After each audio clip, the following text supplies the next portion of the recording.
Welcome to histology. Picture for a moment building the perfect society. Would it have strict laws and harsh punishments to control everyone? Or maybe a society where people naturally behave well, where kindness, respect, and honor are not rare exceptions, but the normal way of life, where harmony flows naturally from each citizen's character. This sounds like an impossible dream, doesn't it? Yet over 2,500 years ago, in a China torn apart by chaos and war, one man believed this was not only possible, but the only way to save civilization. He was not a king, general, or prophet speaking with divine voices. He was a teacher, philosopher, and disappointed political advisor who spent his whole life trying to convince the world that answers to its problems lay not in new weapons or stronger laws, but inside ourselves. His name was Kong, but the world would know him as Confucius. His philosophy, Confucianism, would become the foundation of one of the world's oldest civilizations, shaping billions of lives in China, Korea, Japan, and Vietnam. But what exactly is Confucianism? Is it a religion, a legal code, or a political philosophy? Today we will explore this ancient way of thinking deeply.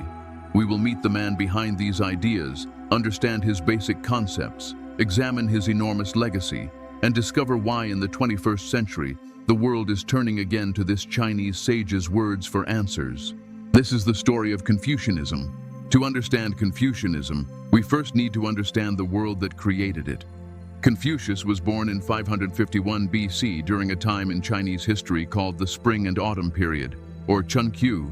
The name sounds peaceful, but the reality was violent. The ancient Zhou dynasty that had ruled China for centuries was falling apart. In practice, the land was divided into dozens of rival states ruled by ambitious dukes and princes fighting endless wars against each other. Into this world of moral and political collapse, our main character was born in the state of Lu. Though his family had noble origins, they had become poor. Confucius lost his father very early and was raised in poverty by his mother. Yet from childhood he showed an endless hunger for knowledge. He consumed the ancient texts, studied ritual, music, history, and poetry. He saw study not just as a way to advance himself, but more importantly as a way to restore order. Confucius believed that China did not need new inventions, but a rediscovery. He looked back to the early Zhou, a time he saw as a golden age when rulers were wise and virtuous, and society lived in harmony. He saw himself as someone who passes on knowledge. His mission was to rescue and revive ancient wisdom to heal his time's wounds. He tried to do this through politics. Because of his learning, he got several government jobs in his home state. He was careful and fair, trying to apply his moral principles to governing. But the court was full of scheming, and his rulers cared more about power and pleasure than virtue. Frustrated at age 54, Confucius did something bold. He quit his jobs and began a long journey. For more than 10 years, he traveled from state to state, followed by a growing group of students, looking for a ruler willing to listen. A prince brave enough to put morality above brute force and put his reforms into practice. He never found such a prince. He was ignored, mocked, and even threatened with death. Politically, his journey was a failure, but as a teacher, it was a huge success. Confucius accepted students from every social class, from young nobles to common people. What he taught was not just how to read the classics. He taught how to think, how to reflect on oneself and the world. He tried to teach them how to become better people. Tired of the wandering life, he finally returned to Lu in his later years, dedicating himself to teaching and organizing the classics that would form the basis of his philosophy. He died in 479 BC, perhaps feeling his life had been a failure. He could not have been more wrong. The seeds he planted would grow into a giant tree whose branches would cover all of East Asia. But what were these powerful ideas? What was Confucius's plan for the individual and for society? To understand that, we need to look at the pillars of his thought. The first and most important concept is Ren, or Ren in Mandarin. Translating Ren into one word is almost impossible. It is kindness, humanity, compassion, care for others, generosity, all of this and more. It is the quality that makes us truly human. It arocks knowing that we are all connected. It is the ability to put yourself in another person's place. The famous golden rule found in many cultures: do not do to others what you would not want done to you. For Confucius, developing Ren was life's highest goal. A person with Ren treats others with respect, understanding, and dignity. Not because a law forces it, but because he recognizes the shared humanity in every person he meets. But how does one practice Ren? How do we turn this abstract idea into real action? That is where the second pillar comes in. Li, or Li in Mandarin, often translated as ritual or proper behavior. To the West, the word ritual may sound empty, formal, or old-fashioned. But for Confucius, Li was essential. If Ren is the what, Li is the how. Li includes the rules, ceremonies, customs, and manners that organize our lives and teach us how to express Ren properly. Think of it like learning to dance. You may feel the music, that is Ren, but you must learn the steps, that is Li, to dance in harmony with your partner and others in the room. It is not about following rules blindly. It is about learning a set of practices that shape our character and promote social harmony. Li gives us a guide so that our interactions are not chaotic but orderly and respectful. For Confucius, the training ground of virtue is the family. That brings us to the third fundamental concept, Xiao in Mandarin, or filial piety. Xiao is the deep respect, love, loyalty, and duty that children owe to their parents and ancestors. It is not mere blind obedience. It is a sense of gratitude for the life and care they received. It means caring for one's parents in old age, honoring their memory after death, and importantly, conducting oneself in a way that brings honor to the family name. Confucius believed that filial piety was the root of all other virtues. If a person learns to be a good child, he has the foundation to be a good friend, a good neighbor, and eventually a good citizen. The family is the practice ground where we learn lessons of respect and responsibility that we will later apply to society as a whole. If someone works to develop Ren, practice Li, and honor Xiao, he is on the path to becoming what Confucius considered the human ideal, the Junzi, often translated as gentleman, exemplary person, or noble person. A Junzi is not someone born noble, but someone who becomes noble through effort and self-cultivation. He is not perfect, but is engaged in a constant journey of moral and intellectual improvement. Confucius continually contrasts the Junzi with the Xiaoren, the small person. The fundamental difference: the Junzi understands what is right and just. The Xiaoren understands only what is profitable and advantageous to himself. The Junzi is calm and peaceful. The Xiaoren is always anxious and worried. The Junzi seeks harmony. The Xiaoren seeks conformity. The Junzi is the moral leader who inspires others by his example. Confucius said that the virtue of a Junzi is like the wind, and the virtue of common people is like the grass. Wherever the wind blows, the grass bends. And what is the tool for transforming an ordinary person into a Junzi? Education and self-cultivation. For Confucius, education was not about collecting information or passing tests. It was about character formation. Studying the classics of poetry, history, and music was not to appear clever, but to expand empathy, understand human nature, and develop virtue. Self-cultivation is a lifelong process. It begins with the sincere intention to become a better person, continues with careful learning and constant practice of rituals, and results in a life of kind action. These concepts, Ren, Li, Xiao, and Junzi, form the heart of Confucianism. They outline a plan for building a harmonious society from the bottom up, starting with the individual, spreading to the family, and transforming the state. Confucius's ideas were not written down by him in a single great book. They were preserved and passed on through a collection of texts that became the foundation of a civilization. The most famous and central is undoubtedly the Analects, a collection of conversations, sayings, and stories recorded by his disciples. Reading the Analects is like listening to pieces of conversation with the master, small gems of wisdom on governing, ethics, and daily life.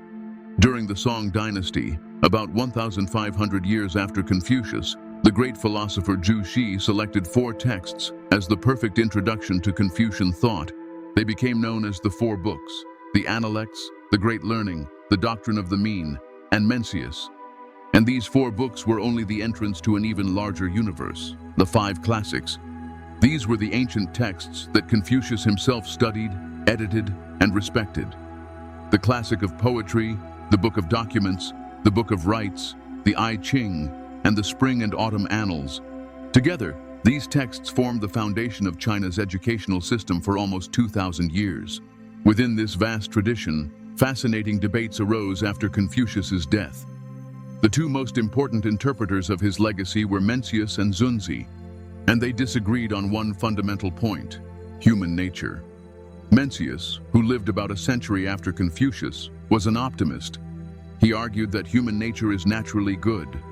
All of us, he said, are born with 4 seeds of virtue, the feelings of compassion, shame, courtesy, and right and wrong. He used a famous story. If one of us saw a child about to fall into a well, we would feel alarm and compassion immediately. We would not think about reward or reputation. We would simply act out of natural impulse of kindness. For Mencius, education does not create virtue, it nurtures it, as a good gardener tends those precious shoots so they may bloom. Zunzi, on the other hand, was more pessimistic, or perhaps more realistic. He looked at the chaos of the world and concluded human nature is bad, or more precisely inclined toward selfishness and disorder. We are born with desires and envy which, if left unchecked, lead to conflict. For Zunzi, goodness is not natural, it is learned. Morality is an artificial product created by the sages of the past to save us from ourselves. He used the metaphor of a crooked piece of wood. By itself, it will never become straight. It has to be pressed, steamed, and forced against a mold to be straightened. For Zunzi, education and rituals Li are the mold that corrects our crooked nature and turns us into moral beings. This tension between the views of Mencius and Zunzi, good nature versus bad nature, shaped Confucianism for centuries. Yet note what they share. Both passionately believed in human perfectibility through effort and education. For both, salvation came not from a god, but from hard work on one's own character. Confucianism did not arise in isolation. It had to compete and interact with other great schools of thought in China. To understand it fully, we need to meet its philosophical neighbors. Its main poetic counterpart was Taoism. If Confucianism is about social order, duties, and structure, Taoism is about harmony with nature, spontaneity, and individual freedom. The Confucian is the careful architect who designs the perfect city. The Taoist is the gardener who lets plants grow according to their own nature, interfering as little as possible. Confucianism seeks the Tao, the way, through ethics and morals. Taoism seeks the Tao as the mysterious flowing force of the universe itself, and the best way to follow it is through Wu Wei, non-action or effortless action, like water that goes around obstacles without fighting.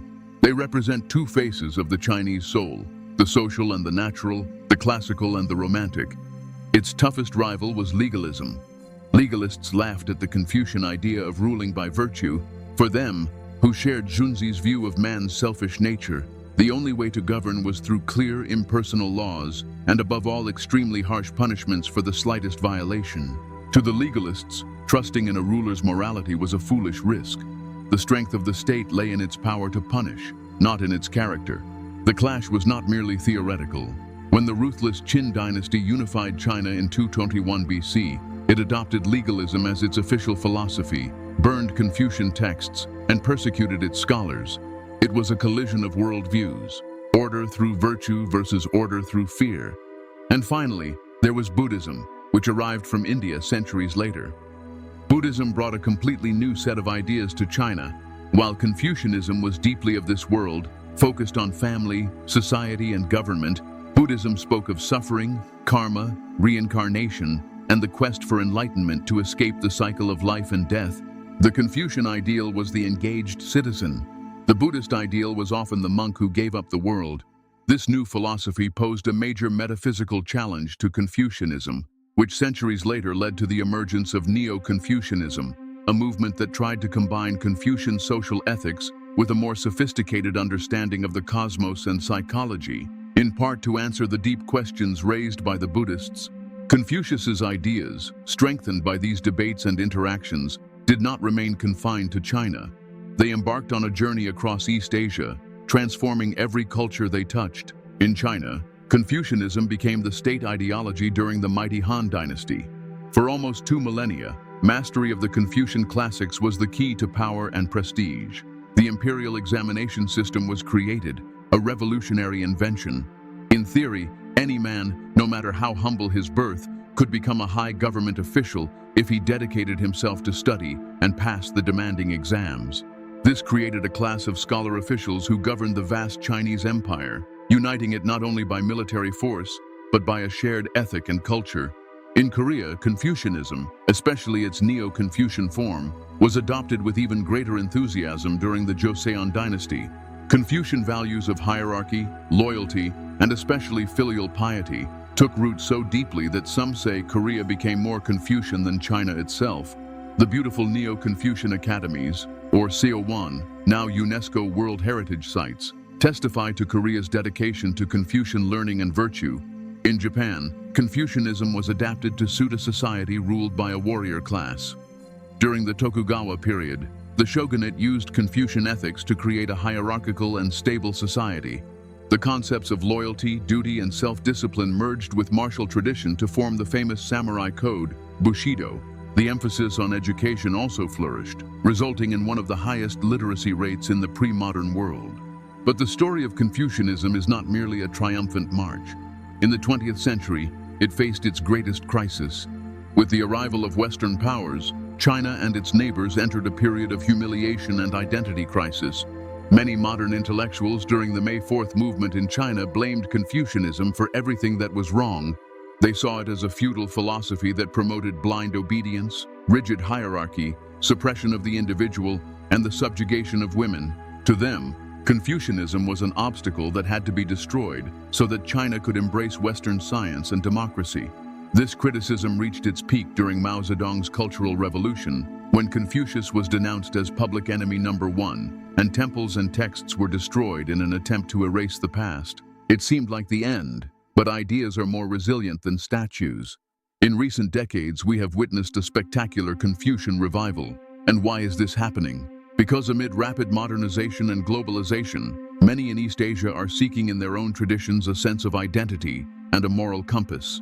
The Chinese government, for instance, has begun actively promoting Confucianism. Official rhetoric speaks of building a harmonious society, a concept taken directly from Confucian thought. Confucius Institutes have been created around the world to promote Chinese language and culture. Today, Confucianism is not a single unchanging doctrine, but a global conversation full of debates and tensions. It is criticized for its potential authoritarianism and conformism, but praised for its emphasis on ethics, education, and social responsibility. It is seen as a source of East Asia's economic miracle for instilling a strong work ethic and respect for education, but also a possible obstacle to innovation and individual creativity if interpreted rigidly. So, trying to answer the title of this video, what is Confucianism? Perhaps one possible reply is that it is a 2,500-year-old project in engineering the human soul. It is a bold bet on the idea that lasting social order does not come from above, imposed by laws, but from within, cultivated by character. It is a guide for navigating the complex web of human relationships, beginning with a simple principle: be a good person, take care of your family, honor your duties, study diligently, seek harmony. And through your own example, you can quietly change the world